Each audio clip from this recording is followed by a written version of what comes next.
बच्चों अब हम फर्दर डिस्कस करते हैं समरी चैप्टर नंबर 3 की। तो बच्चों हमने सबसे पहले उसमें क्या कवर किया कि जो पैटर्न ऑफ मॉडर्नाइजेशन है, यानी कि आप अपने एग्रीकल्चर को कैसे मज़ीद बेहतर कर सकते हैं, कौन सी ऐसी मॉडर्नाइजेशन टूल्स एंड टेक्निक्स हैं जिसकी वजह से आप अपने खेती बाड़ी को बेहतर कर सकते हैं। बच्चों उसमें क्या क्या चीज़ें शामिल हैं कि आप अपनी मशीन्स को बेहतर करें, आपकी जो फर्टिलाइज़र्स हैं, खाद हैं, उसकी प्रोडक्शन बेहतर करें, अच्छी मशीनरी लेके आएँ, डिफरेंट किस्म की टेक्नोलॉजी जैसे कि लेज़र लैंड लेवलिंग टेक्नोलॉजीज़ हैं उनको लेके आएँ अपने मुल्क के अंदर, एक्सीलेंट किस्म की बहुत ज़बरदस्त किस्म की आप खाद लेके आएँ ताकि आपके क्रॉप्स और आपकी फील्ड जो है वो बेहतर हो सकें। उसके बाद आपने अच्छी क्वालिटी का बीज लेके आना है। अगर बीज आपकी अच्छा होगा तो आपकी फसल भी अच्छी होगी, आपका अच्छा पौधा ग्रो करेगा। आपके पास अच्छे इंसेक्ट किलर्स होने चाहिए, आपके पास ऐसे पेस्टिसाइड्स होने चाहिए, ऐसी स्प्रे होनी चाहिए जिससे आपकी जो फसल में सूंडी और कीड़ा और इस तरह की तमाम चीज़ें लग जाती हैं वो आपके वक्त से पहले उनको आप बचा सकें और स्प्रे उनके ऊपर कर सकें। उसके बाद बच्चों आपका आता है improvement of system of irrigation, यानी कि आपने अपना कनाल सिस्टम डेवलप करना है, आपने सही तरह उसको डिस्ट्रीब्यूशन किस तरह करना है। न्यू टेक्नोलॉजीज़ हैं जैसे कि ड्रिप और स्प्रिंकलर टेक्नोलॉजी आ गई है, उसको इरिगेशन में इस्तेमाल करें। वाटर लॉगिंग यानी कि जो दलदल सा बन जाता है, जो सॉइल ज़्यादा पानी एब्जॉर्ब कर लेता है या पानी में नमक ज़्यादा हो जाता है जिसके ऊपर खेती बाड़ी नहीं हो सकी, तो ये एक ऐसा इशू है जिसको आपने एड्रेस करना है। आपको न्यू रोड्स बनाने की ज़रूरत है अगर आपने एग्रीकल्चर को अपने मॉडर्नाइज करना है तो ये बहुत ज़रूरी है कि आपके गाँव जो हैं ऐसे रास्ते बनाए जाएं जिससे गांव के जो फार्मर यानी कि जो किसान वगैरह हैं वो शहरों तक अपनी फसल तो कम से कम लेके आ सकें। तो नई रोड्स बनाने की इसलिए ज़रूरत है। उसके अलावा हमारे पास जो बाकी मसले मसाइल हैं एग्रीकल्चर से रिलेटेड, वो सबसे बड़ा मसला ये है कि आपका जो फार्मर है, जो किसान है, वो जाहिल है, वो बैकवर्ड है, उसको पता नहीं है, उसको ये नहीं पता कि आला किस्म का बीज क्या है। आपके जो खाद है, केमिकल खाद, अब नई किस्म की खादें आ गई हैं जिससे प्रोडक्शन अच्छी है, वो क्या है। आपको डिफरेंट जो आपके फार्मर्स हैं, किसान को ये नहीं पता कि इरिगेशन की नई मेथड्स क्या हैं, टूल्स टेक्निक्स क्या हैं, कौन से ट्रैक्टर्स नए मार्केट में आ गए हैं, कौन सी नई टेक्नोलॉजी आ गई है। और जो अगली चीज़ है वो आपका कल्टिवेबल लैंड है, यानी कि जो एरिया है वो बहुत ज़्यादा, उसके अंदर बहुत ज़्यादा ऐसे लाखों में एकड़ हैं ऐसे जो कि ऐसी पड़े हुए हैं, बैरन पड़े हुए हैं, उनके ऊपर आप काम नहीं करते, उनको इरिगेट नहीं करते, उनको कल्टिवेट नहीं करते, तो उनके ऊपर प्लानिंग की बहुत ज़रूरत है और जो आपका फर्टाइल करने की ज़रूरत है उस लैंड को और उस बड़े एरिया को। आपको हर साल उसके ज़ाया चला जाता है, ये ज़रूरी है कि उसका ध्यान किया जाए और उसको फर्टाइल किया जाए। और बच्चों चीज़ें ऐसी हो जाती हैं जैसे कि फ्लड्स आ जाते हैं, अर्थक्वेक्स हो जाते हैं, मुख्तलिफ़ किस्म के स्ट्रॉम्स आ गए, कैद साली हो गई, ये सारे के सारे मसले मसाइल हैं जिसकी वजह से आपकी एग्रीकल्चर जो है वो उस तरह बूस्ट नहीं हो सका। आपकी इरिगेशन फैसिलिटीज़ प्रॉपर नहीं है, पानी ज़ाया कर देते हैं, इस्तेमाल प्रॉपर नहीं होता, फिर एक्सेसिव लोड शेडिंग हो जाती है जिसकी वजह से ट्यूबवेल से जो पानी खेतों को जाता है वो भी वक्त पे नहीं जा पाता। आपके पास जो लैंड है उसके ऊपर सही बीज नहीं लगता, सही खाद नहीं डलती, कम उसके ऊपर ध्यान दिया जाता है और जिसकी वजह से आपके क्रॉप जो हैं, ये एग्रीकल्चर सेक्टर जो है वो निगलेक्ट हो रहा है। आपके जो तारीफ़ नहीं की जाती है, आपके फार्मर बेचारे के लिए कोई फैसिलिटीज़ नहीं हैं, कोई गवर्नमेंट की तरफ से सब्सिडीज़ इस तरह नहीं दी जा रही कि वो लोग नई मशीनरी ख़रीद सकें। उनको इंटरेस्ट बहुत ज़्यादा देना पड़ता है जो लैंड ओनर्स हैं उनको। उसके अलावा मसला जो वाटर लॉगिंग और सैलिनिटी का है, उसके अंदर ये होता है कि आपका जो जगह है, इतनी बड़ी एरिया जो है वो बेकार चला जाता है, रिवर इरोजन हो जाता है जिसकी वजह से आपका जो कल्टिवेबल लैंड है वो सारा का सारा पानी उसको ले जाता है, तो आपका फर्टाइल एरिया जो है वो ख़राब हो जाता है। तो ज़रूरत क्या है कि उसके अंदर आपको फिर दरख्त लगाने की ज़रूरत पड़ जाती है। इसके अलावा जो आपके पास एफिशिएंट मीन्स ऑफ ट्रांसपोर्टेशन नहीं है, एक जगह से दूसरी जगह चीज़ें लेके जाने के लिए आपके पास मुख्तलिफ डिजीज़ हैं। तकरीबन 25% के करीब आपकी जो प्रोडक्टिविटी है आपके खेतों की वो इफ़ेक्ट हो जाती है इन इंसेक्ट्स वगैरह की वजह से। आपके फार्मर्स जो हैं उनको नए मेथड्स ही नहीं पता जिसकी वजह से वो बेहतर कर सकें अपने फील्ड्स को। तो इसकी वजह से आपकी जो 25% के करीब प्रोडक्टिविटी है वो आपकी इफेक्ट हो जाती है आपके इंसेक्ट्स वगैरह की वजह से, और खेत खराब कर देते हैं वो। तो बच्चों, आपके फार्मर्स जो हैं वो तालीम याफ्ता नहीं हैं, उन लोगों को ये नहीं पता कि कौन कौन से नए मेथड्स हैं, कौन सी ऐसी टेक्निक्स हैं जिससे आपका जो एग्रीकल्चर सेक्टर है वो फ्लरिश कर सके। आपकी जो प्राइसेस हैं इंडस्ट्रियल गुड्स की वो इतनी महंगी हैं, तो परचेजिंग पावर नहीं है। इंडस्ट्रियल सेक्टर में आपको नॉलेज चाहिए बहुत ज़्यादा, तो आपके जो आम ये फार्मर्स वगैरह हैं ये इंडस्ट्रियल सेक्टर में नहीं जा सकते। तो एग्रीकल्चर का वही जो उनके बाप दादा का सिस्टम चल रहा है उसी को वो कंटिन्यू करे, कोई नई चीज़ नहीं लेके आते। अब सोल्यूशन क्या क्या हो सकते हैं उसके ऊपर जल्दी से नज़र डाल लेते हैं। सोल्यूशन ये हो सकता है कि उन लोगों को लोन दें, उनको इंटरेस्ट ना लें उसके अंदर, मॉडर्न उन्हें टेक्नोलॉजी की फराहमी करें। उसके अलावा इरिगेशन के लिए आप डैम्स बनाएं, बिजली के लिए आप डैम्स बनाएं, डैम्स के ज़रिए बिजली प्रोड्यूस होगी जो कि आपके ट्यूबवेल्स वगैरह में जब वो आपको क्रॉप्स को आपने अपने खेतों को पानी देना होगा वो ट्यूबवेल के ज़रिए, तो उससे आपको फ़ायदा होगा। और बिजली जो है वो अवेलेबल होनी बहुत ज़रूरी है इस काम के लिए। वाटर लॉजिंग और सैलिनिटी के मसले में आपके साथ जो है लैंड जो है उसको फिल करें मिट्टी के साथ, ताकि आपका जो एरिया है वो कल्टिवेबल हो जाए। आप दरख्त लगाएं ज़्यादा से ज़्यादा ताकि इरोजन से बच सकें। और उसके अलावा डिफरेंट किस्म के फर्टिलाइज़र्स दें, उन लोगों को एक्सेस दें एग्रीकल्चर प्रोडक्ट, सीड और रिसर्च सेंटर्स बनाने एक बहुत ज़रूरी चीज़ है जो कि गवर्नमेंट को बनाना चाहिए फार्मर्स के लिए। उसके अलावा जो मिडल मैन है उनको जो इंटरेस्ट रेट देता है, मज़दूरों को मुनाफा देने की बहुत ज़रूरत है ताकि वो इनकरेज हों। और अब हम डिस्कस करते हैं थोड़ा सा कि पाकिस्तान में कौन कौन सी डिफरेंट इंडस्ट्रीज़ हैं। 3 तरह की इंडस्ट्रीज़ हैं, cottage industry, small industries and large industries. तो बच्चों, कॉटेज इंडस्ट्री में क्या होता है कि जो आम लोग हैं, जो क्राफ्ट्समैन हैं, वो बनाते हैं, हाथ से बनाते हैं चीज़ें, ठीक है।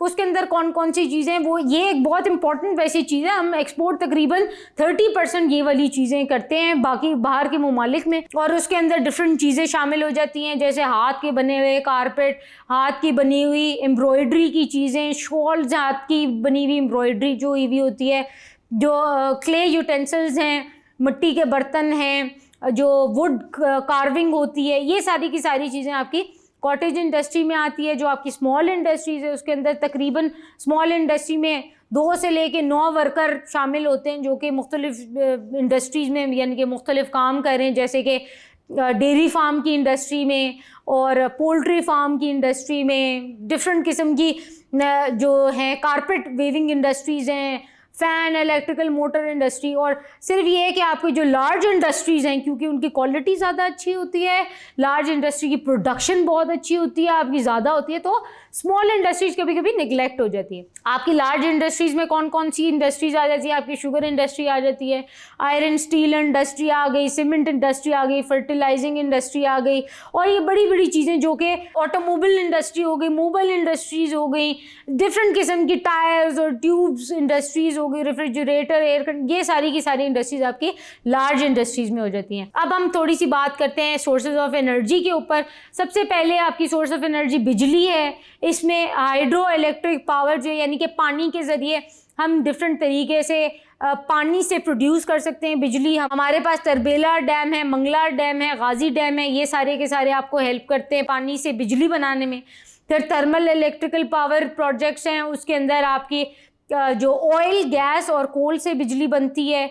जो न्यूक्लियर पावर है उसमें आपको atom is the main focus, उससे आपकी जो बिजली है वो बनती है, पीसफुल यूजेस के लिए बनती है, इससे बिजली प्रोड्यूस होती है। और उसके अलावा आपकी सोलर एनर्जी, जो सोलर इलेक्ट्रिकल पावर है, यानी कि जो कि धूप यानी कि सूरज की रोशनी से आपको मिलती है, वो एक बहुत इंपॉर्टेंट सोर्स है। फिर विंड मिल के ज़रिए आपको बिजली हासिल हो सकती है। उसके बाद बच्चों सोर्सेज ऑफ एनर्जी में आपके पास नेचुरल गैस है जो कि एक बहुत क्लीन सोर्स ऑफ एनर्जी है, चीप भी है। 2005 में हम बहुत अच्छी तरह मतलब काफ़ी अबंडेंस में बनाते थे, लेकिन with the passage of time हमारी वो कम शॉर्टेज होना शुरू हो गई है। तो हम अभी भी पाकिस्तान के पास डिफरेंट रिजर्व्स हैं और अगर वो उन्हें एक्सप्लोर करना चाहे तो पाकिस्तान उसको फुलफिल कर सकता है। पेट्रोलियम की जहाँ तक बात करते हैं, पेट्रोलियम बहुत एक अच्छा सोर्स है, although it's expensive in nature, लेकिन पाकिस्तान में उसकी प्रोडक्शन है, यूटिलाइजेशन बहुत है, डिमांड बहुत ज़्यादा है पेट्रोलियम की पाकिस्तान में। बिजली के लिए और डिफरेंट चीज़ों के लिए इस्तेमाल होती है पेट्रोलियम। उसके बाद आपके पास कोल आता है। कोल हमने डिस्कस किया है कि चीपेस्ट फॉर्म है लेकिन बहुत अच्छा सोर्स नहीं है, और हमारे पास कोल के बहुत ज़्यादा रिजर्व्स भी पाकिस्तान में मौजूद हैं डिफरेंट जगहों पे। साहिवाल ने कोल पावर प्रोजेक्ट है हमारे पास, उसके अलावा कासिम पावर प्रोजेक्ट है, और ऐसे इसके ज़रिए हम लोग बलूचिस्तान में, पोटवार में, सदर्न सिंध में भी है। तो ये बहुत इंपॉर्टेंट कोल जो है आपकी एनर्जी प्रोड्यूसिंग एक फोर्स है। बच्चों उसके बाद हमने कवर किया इंटरनेशनल ट्रेड को, कि पाकिस्तान में इंटरनेशनल ट्रेड जो है वो हम किन किन ममालिक के साथ करते हैं और एक्सपोर्ट किन को करते हैं और इम्पोर्ट किन को करते हैं। सबसे पहले हम थोड़ी सी रोशनी डालते हैं कि कौन कौन सी ऐसी चीज़ें जो हम एक्सपोर्ट करते हैं डिफरेंट कंट्रीज़ में, उनमें आपके पास आला किस्म की चीज़ें कौन कौन सी हैं जो कि पाकिस्तान में जब उनकी ज़रूरत पूरी हो जाती है तो हम वो बाहर के ममालिक बेच सकते हैं। उसमें हमारे पास चावल है। चावल पाकिस्तान में बहुत अच्छी क्वालिटी का है। राइस ट्रेडिंग कॉरपोरेशन जो है उसके अंडर आता है राइस का एक्सपोर्ट करना। कॉटन मैंने आपको जैसे कि बताया है कि जो रुई है बहुत अच्छी क्वालिटी की पाकिस्तान में मौजूद है। इसमें भी 5 किस्म की डिफरेंट कॉटन की टाइप्स हैं जो कि हम एक्सपोर्ट करते हैं बाकी जगहों पे। रॉ कॉटन है, बहुत अच्छी क्वालिटी की है, इसकी बहुत ज़्यादा डिमांड है बाकी ममालिक में। और कॉटन क्लॉथ है, कपड़ा है, कॉटन का कपड़ा जिसको आप बोलते हैं वो भी पाकिस्तान एक्सपोर्ट करता है। कॉटन यार्न बहुत अच्छी क्वालिटी का एक्सपोर्ट हम करते हैं। उसके अलावा ऐसे गुड्स जैसे कि आपके मोज़े हो गए, बनियान, हैंगरचीफ, तौलिए, स्वेटर, ये भी पाकिस्तान बनाता है, इसकी भी बहुत डिमांड है इंटरनेशनली। रेडीमेड गारमेंट्स पाकिस्तान बनाता है जो कि बहुत सारे ममालिक लेते हैं। बच्चों उसके अलावा आपके स्पोर्ट्स गुड्स हैं, हम एक्सपोर्ट करते हैं। सियालकोट और लाहौर में बहुत फेमस बड़े अच्छे किस्म के ये बनते हैं स्पोर्ट्स गुड्स। लेदर और लेदर गुड्स हैं जो कि पाकिस्तान में बनते हैं और बड़ा उनको अच्छा समझा जाता है। कालीन, ब्लैंकेट, मैट्स, ये सारी की सारी चीज़ें भी हम डिफरेंट ममालिक को एक्सपोर्ट करते हैं। सीमेंट हम एक्सपोर्ट करते हैं बाकी कंट्रीज़ को। सर्जिकल इंस्ट्रूमेंट्स हैं, मेडिकल इंस्ट्रूमेंट्स हैं, ये भी पाकिस्तान करता है। फ़िश और मछली से बने हुए प्रोडक्ट्स, डिफरेंट ड्राई फ्रूट्स, फल, सब्जियां, ये सारी की सारी चीज़ें पाकिस्तान बाकी ममालिक को देता है, एक्सपोर्ट करता है। केमिकल और फार्मास्यूटिकल प्रोडक्ट्स हैं, और इसके अलावा ये सारी की सारी तमाम चीज़ें हम एक्सपोर्ट करते हैं। इसी तरह जिस तरह हम एक्सपोर्ट करते हैं उसी तरह फिर कुछ चीज़ें जो पाकिस्तान में नहीं है हम वो इम्पोर्ट भी करते हैं। उनमें क्या क्या चीज़ें शामिल होती हैं? हमारे पास जो पेट्रोलियम और पेट्रोलियम प्रोडक्ट्स की कमी है तो हमें वो फिर डिफरेंट ममालिक से लेने पड़ते हैं। आयरन एंड स्टील की मशीनरी वगैरह हमें चाहिए होती है तो हम लोग वो भी इंपोर्ट करते हैं। डिफरेंट तरह की मुख्तलिफ खादें हैं, नए किस्म की खादें आ गई हैं अब, हमें वो भी चाहिए होते हैं। ये खाने एडिबल ऑयल यानी कि खाने पीने का जो तेल होता है, ऑलिव ऑयल, कोकोनट ऑयल, ये सारा भी हम ज़्यादातर इंपोर्ट करते हैं। चाय की पत्ती जो आपकी है वो भी हम इंपोर्ट करते हैं। अब पाकिस्तान में बहुत डिमांड है चाय की पत्ती की। उसके अलावा और बहुत सारी चीज़ें जो कि हम इंपोर्ट करते हैं। उसके बाद बच्चों हम बात करते हैं कि पाकिस्तान में जो बैलेंस ऑफ ट्रेड है उसमें क्या होता है कि पाकिस्तान के जो इंपोर्ट्स हैं अनफॉर्चुनेटली वो ज़्यादा हैं, यानी कि हम चीज़ें ज़्यादा लेते हैं बाकी ममालिक से और जो हम देते हैं वो कम है। तो आपकी जो इकोनॉमिक डेवलपमेंट है वो रुक जाती है, आपको फिर डेब्ट में आ जाते हैं, आपके ऊपर कर्जे का बोझ आ जाता है, और इस तरह आपका कंट्री जो है वो अंडर प्रोग्रेस कंट्री हो जाता है, यानी अंडर डेवलप कंट्री कहलाता है। उसके अलावा हमारे पास बहुत ज़्यादा पॉवर्टी इससे इंक्रीज़ भी होती है अगर आपकी इकोनॉमिक डेवलपमेंट ना हो। रीजंस क्या क्या हैं? पॉपुलेशन बढ़ गई है आपकी, उसके अलावा होपलेसनेस है, लोगों के पास बेसिक फैसिलिटीज़ नहीं है, आपके पास एनर्जी क्राइसिस है, इलिटरेसी है, इकोनॉमिक डेवलपमेंट स्लो है, जॉब अपॉर्चुनिटीज़ नहीं है, हमारे पास कोई ऐसे स्कीम नहीं है, स्कीम्स फराहम करने की ज़रूरत है, जॉब अपॉर्चुनिटीज़ बनाने की ज़रूरत है, स्कॉलरशिप्स दें, एड्स दें अच्छे स्टूडेंट्स को। दूसरा ये कि सब लोग ज़कात दें अपनी प्रॉपरली, उसके अंदर आपने गलत काम नहीं करना, जितना आपको गवर्नमेंट ने फ़िक्स किया हुआ है उतना हर कोई दे। और बेसिक फैसिलिटीज़ गवर्नमेंट दे तो इससे बेहतर हो जाएगा, आपकी मुल्क की इकोनॉमिक डेवलपमेंट होगी। बच्चों एक और चीज़ जो आखिरी चीज़ है आपकी इकोनॉमिक डेवलपमेंट में जो कि बहुत इंपॉर्टेंट रोल अदा करती है वो है आपके सी पोर्ट्स और ड्राई पोर्ट्स। तो सी पोर्ट्स हमारे पास जो बंदरगाहें हैं वो मौजूद हैं कराची में, बलूचिस्तान में, बहुत अच्छी किस्म की आला इंटरनेशनल स्टैंडर्ड्स के मुताबिक बनी हुई हैं। इससे हम बाकी ममालिक से चीज़ें ले के इम्पोर्ट कर सकते हैं। इसी तरह इन बंदरगाहों की वजह से आप दूसरे ममालिक के बंदरगाहों तक चीज़ें अपनी भेज सकते हैं। इसी तरह बच्चों ड्राई पोर्ट्स जो हैं वो भी बहुत इंपॉर्टेंट हैं और ये लाहौर में मौजूद हैं, हमारे पास सियालकोट में, फैसलाबाद में ड्राई पोर्ट्स मौजूद हैं।